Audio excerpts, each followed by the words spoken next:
Hello, I'm Ronnie Eldridge. Welcome to Eldridge and Company. The 50th session of the Commission on the Status of Women is meeting at the United Nations this week. The theme of the meeting is how to increase the participation and leadership of women in development. My guests today are here for the Commission meeting, but they're really development experts already.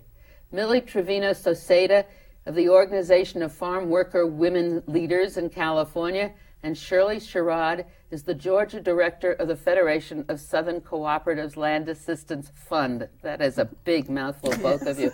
Both women are leaders in the Rural Development Leadership Network, which is making a presentation this week at the United Nations. So welcome. Thank you. It's very interesting to have you because I'm used to discussing problems of urban women.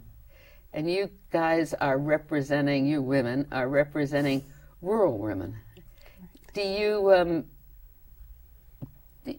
can you tell us some characteristics of rural women? What are some of the problems and the poverty, and what are we doing? Rural women are like other women. They just live in a different area of this country. They live where the services are not always there. They live where, in most cases, there's more poverty. Educational systems are not the same as they are in some urban areas. But deep down, they're just like any other women who want the best for their family and their communities. But they're more isolated. Yes, they than are. Urban. I think that's always been a distinguishing factor, hasn't it? Right. Yes. Yeah. And in California, you're working with women who also are dispersed, or are they closer, or what? Women that work in the agriculture in California are very, very isolated also.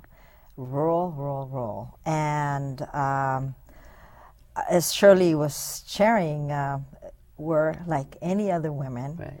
but with also a lot of poverty, very few, public transportation, less programs for women specifically. And there's more cases that we have found in terms of the working conditions of women, a lot of harassment on the job, and even rape. And some of that is coming out through our efforts to talk about that. I just want to say, I agree with you that all women, that's the strength that we have, is that no matter where we come from, there is a way that we can relate with each other and develop that wonderful bond that would give us all the power if we were only able to all meet and get together.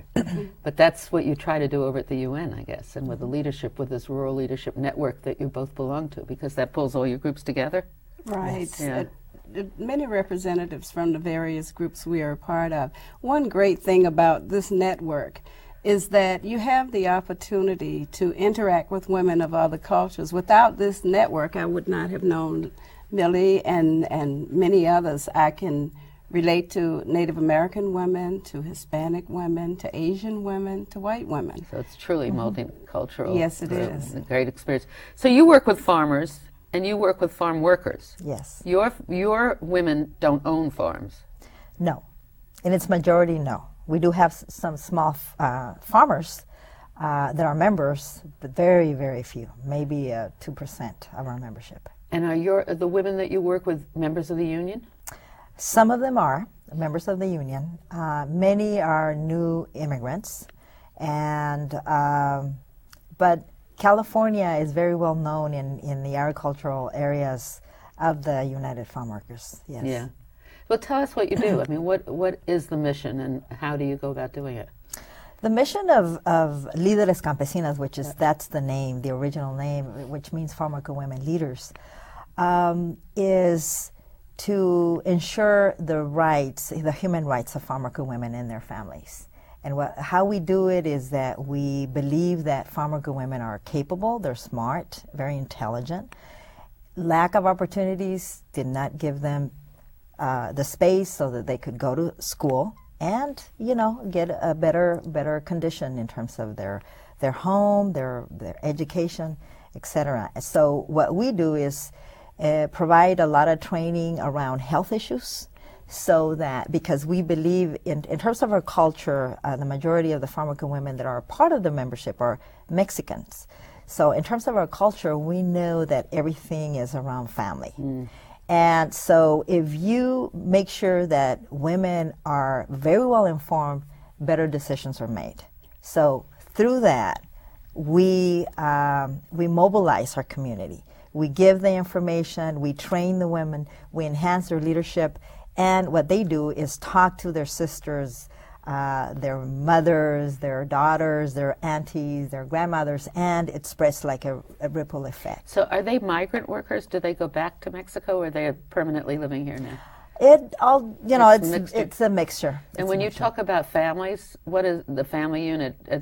They're not as many single-parented families as, say, we have in New York in poor neighborhoods, or are they? We have a lot of our members are single moms.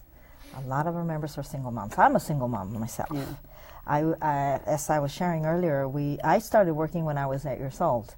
I became 8 years old. 8 years old. 8 years old in Idaho. And not just our family did that, but many families during the 60s. But the thing at this point is that... and your parents were migrant farmers. Migrant farm workers also. My dad was raised in Texas, so we worked in Texas and... Well, my dad worked in Texas. We worked in Idaho and around California. So the thing around that is that I learned at a very, very young age that even though in my teen years, when I started learning about the United Farm Workers and the movement around that in terms of asking for better wages, better health benefits, there were very few things that were talked about women issues. I didn't learn about my rights in terms of harassment.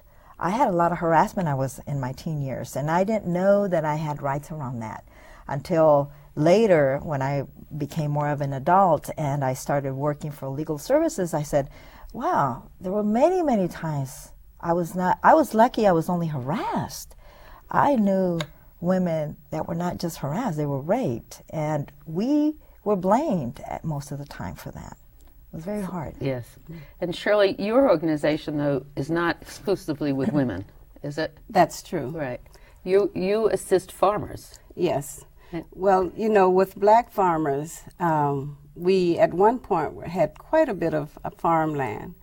But a lot. Yeah, at our peak, how many acres with the peakers? Yeah, at our peak, around 1920, we had over 15 million acres of farmland, and we're down to about 2 million acres today, and still losing. One of the things that happened to us in terms of women, once everything was mechanized, the women were sort of put out of the farm work. The families, the husbands, could handle it. Mostly everything. So we went for a number of years where people sold land or it was taken from them. And now we get here to 2 million acres where we don't have many young people who want to farm. And now we have women again who are interested in farming, and they are beginning to do that. Well, I think you're doing some very exciting work. I mean, you're creating new markets and new ways of looking at farming, right? Exactly. We're trying to get a commercial kitchen in the area because we have people who produce various products. They can't put it on the market right now until they can produce it in a certified kitchen. We have to also deal with racism even in this day. So that has been a problem with us accessing funds through rural development just to try to build a kitchen. We have women who have a pecan plant. That plant was acquired by the Federation of Southern Cooperatives some years ago through the help of Ben and Jerry's Ice Cream Company. It's being run now by women. So, and we have women who in fact, the women participating in the drama project here, they did their own collection of stories. We got a playwright to help them. He wrote the play. They have this production that's called The Bottom. Are they performing at the UN? Yes, they are. Yeah. Yes. Do you, how did you get to be a farmer? I grew up on the farm, and as a young girl, I would pick cotton and do all of the other back-breaking work on the farm, looking at the sun and saying, you just wait, I'm going north when I get out of high school. But during my senior year, my father was murdered by a white man, a white farmer in the county who was never prosecuted. I made a commitment because I grew up in a county where that happened many, many times. So I made a commitment on the night of his death that I would not leave to go north, that I would stay in the South and devote the rest of my life to working for change. So I started with the civil rights movement, and it just continued on and on to this point. That's what everybody in this leadership network really has as a goal, is to change the world, right? That's to make it yes. better. We want to make it where women, children, families can have a better life where they are. They shouldn't have to leave the farm if they don't want to. They shouldn't have to sell the land, getting almost nothing for it if they don't have to go into cities and do what? You know, they if given the little help that they would need, they could do so much more. And you have a cooperative there. Yes, we have various cooperatives. We have farmers, for example, who are growing vegetables, doing the processing of them. For example, with collard greens, they can cut them, wash them, bag them, and deliver them to school systems and to restaurants, and they are doing that. And you're also, I read someplace that you're selling in housing projects. Right, exactly. Does that mean your markup isn't as high as the our markup corner isn't store? that high at all. It would be great to get more for what they grow, but we've found that, especially in the inner city in Atlanta, they have a problem getting fresh produce, and our farmers can truck it in there to them. Do you see that children are staying there? They are staying a little more, but you know, I keep talking about how Atlanta is causing the brain drain from the area. You know, Atlanta's quite different from the rest of Georgia, from the rural areas of Georgia. Were you women at Beijing at that conference? Yes. Yes, we were. So it's what's so wonderful is that, I mean, here you are, rural organizers, so that means you're rural women, and you're traveling the world, right? That's correct. That's the great thing about this network. And Beijing was the women's conference. Tell us a little bit about that experience. Oh, wow.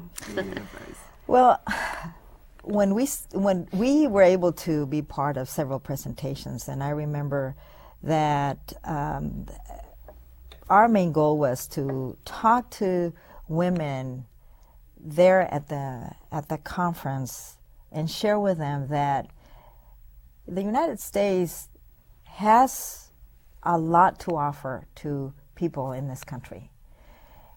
At the same time, there are a lot of issues, problems that we face because of so many different isms that go on.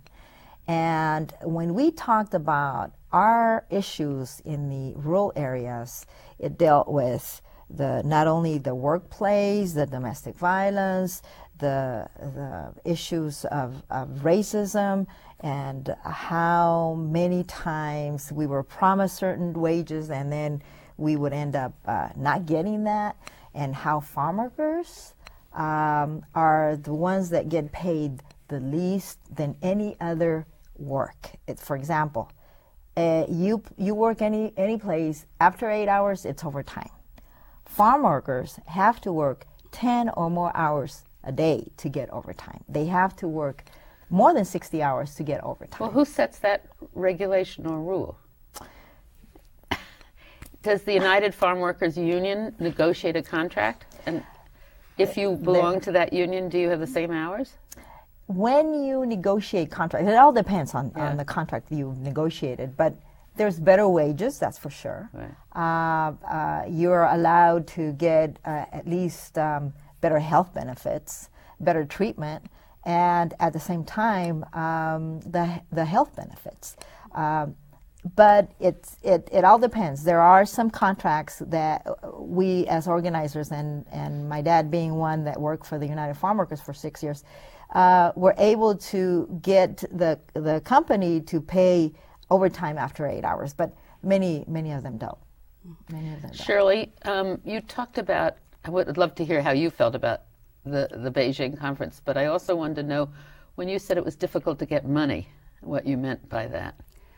From the federal government? Right. There are programs through, I'm sorry. No, go on. Programs through the United States Department of Agriculture For the most part, the regs are written so that the larger farmers can take advantage of it.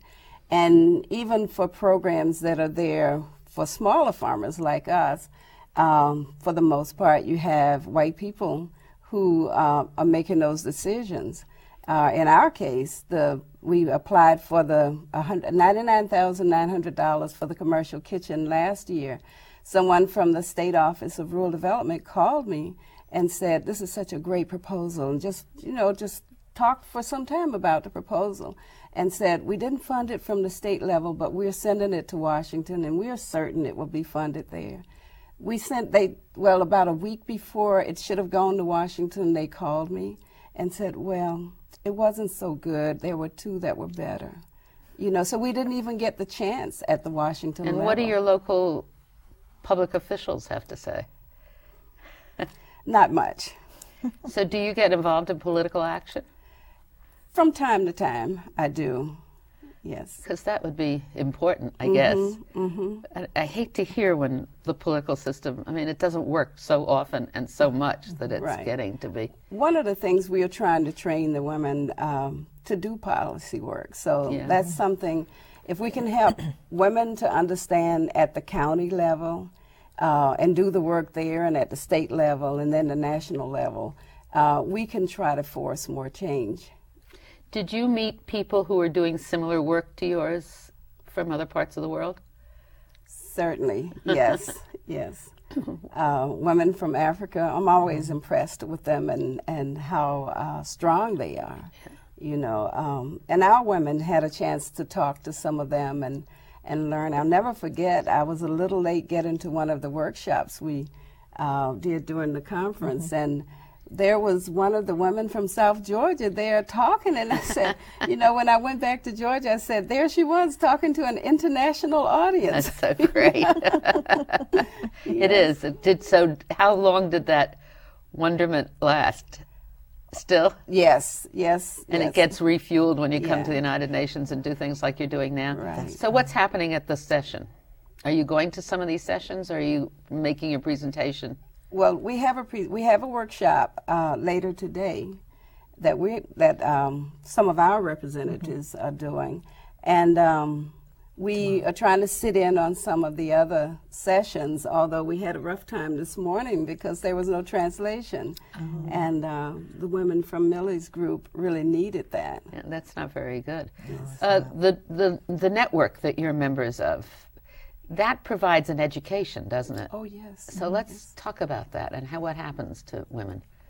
Well, I just think it's so great that women outside of this network, the women from Georgia would not have had the chance to really get to know Hispanic women, or really get to know Native American women, and it really expands their circle when they can talk to a Hispanic woman and hear that they deal with some of the same problems, and maybe in some cases even worse.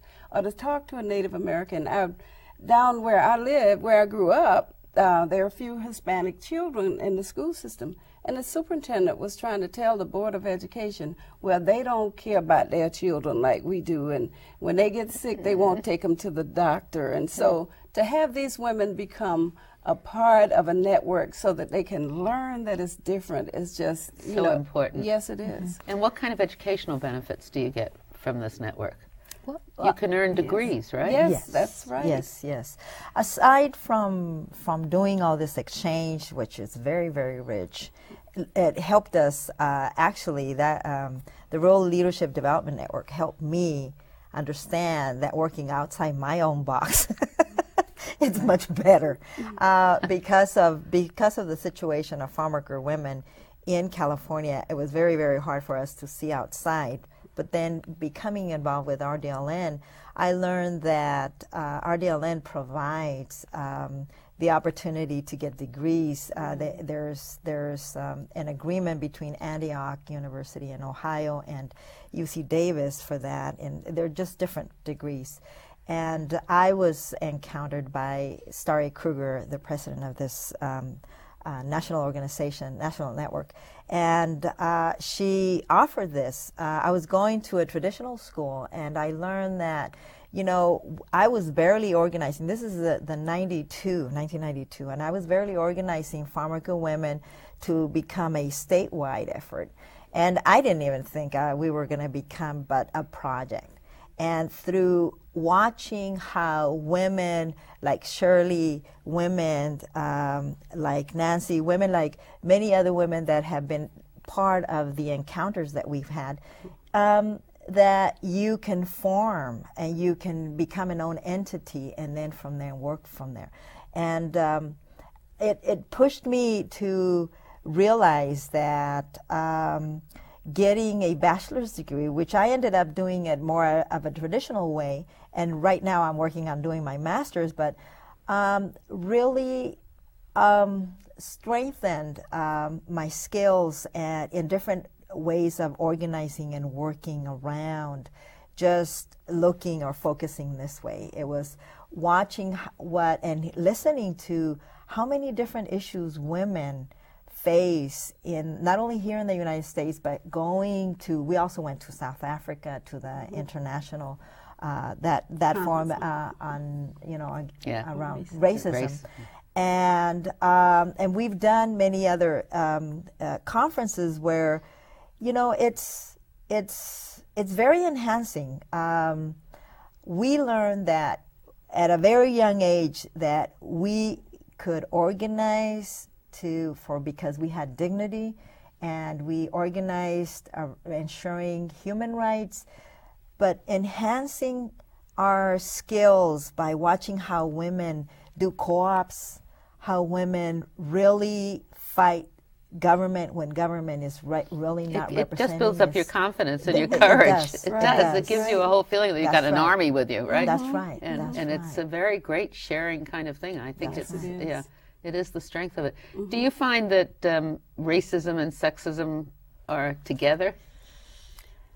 In some cases, yes. But where I come from, racism is just so... Yes, it's so prevalent that it's hard to even get to the sexism part of it, because you have to be, you don't want to be always looking for racism in everything that happens, but it stares you in the face anyway, and you have to deal with it. Do you think we're ever going to have a world without racism?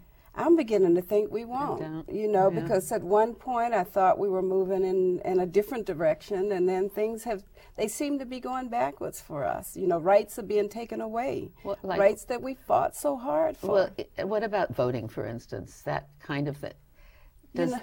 Go on. That's the voting, especially for African Americans, has been sort of disappointing to me, because when you look at the price our foreparents paid for the right to vote, and then it hasn't been used, or it hasn't been used in the way that it should be used. When you look at how different parties will play on religion because they know how we feel about religion and use that to sway us to vote in a certain way, it's just not going the way it should. So have you ever thought of running for office? People ask me that all the time. Well, I think there's a good reason they do. I think I could fight better from the outside rather than the inside. Well, you'd be surprised. I think I think part of the reason that politics gets so bad is the people who are in it practicing it, and you've got to develop leadership. And this whole network is a development of leadership. It seems to me a natural step would be to political leadership. This is we're very deceptive women especially. If you can organize the way you're organizing, boy, could you do a lot in the government. That's true, but there's so much work out there. I know, but what are the objectives? What's your next step? You want to get this kitchen done? Exactly, and we have many more women who actually have a 42 county area in South Georgia where we are working to help women with developing something like an after-school program, or to set up daycare centers, or to do other businesses to allow them to make money. So you will hear a lot about us in the future. Mily, what's your immediate goal? Our immediate goal is to also, with RDLN, try to develop an institute for farmworker women, because the trainings that we provide, we think that could be part of a curriculum that could be, you know, accepted by the traditional institutions, the universities. We are creating programs that enhance women in different ways. We're doing economic development projects, and at the same time, we have the younger generation within also a program where the younger generation is working with the older generation at this point. So is there a drive for ownership of your own product? I mean, we're down to the last minute of this program, but when you talk about farm workers, the impression is they work on somebody else's farm. That's correct. Yeah. And Shirley talks about farmers and giving the impression that it's your own farm. How do you make that bridge? Well, we do have, as I said at the beginning, we do have a very, even though a very small percentage of small organic farmers, these women have, within the last 10 years, they've created their own co-ops and their own business. Now they're trying to convince our women to also be part of that. So that's kind of the bridge making that we're doing. So your performance, your presentation is tomorrow at the United Nations? Yes, it is, from 3 to 5. And if people want to contact the Rural Development Network, they can look on the website and we will show them the website. And we certainly wish you all the luck in the world, and I'm glad you're here in this big city. I love the forum. It's an international forum in a very urban city, and we have rural discussions. Thank you very much. Thank you. Thank you. Thank you. Okay.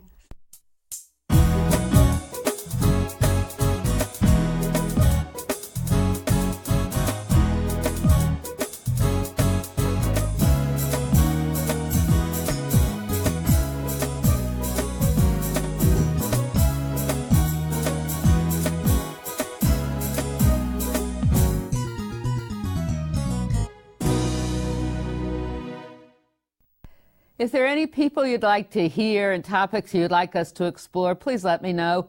You can write to me at CUNY TV, 365 Fifth Avenue, New York, New York, 10016, or you can go to the website at cuny.tv and click on Contact Us. I look forward to hearing from you.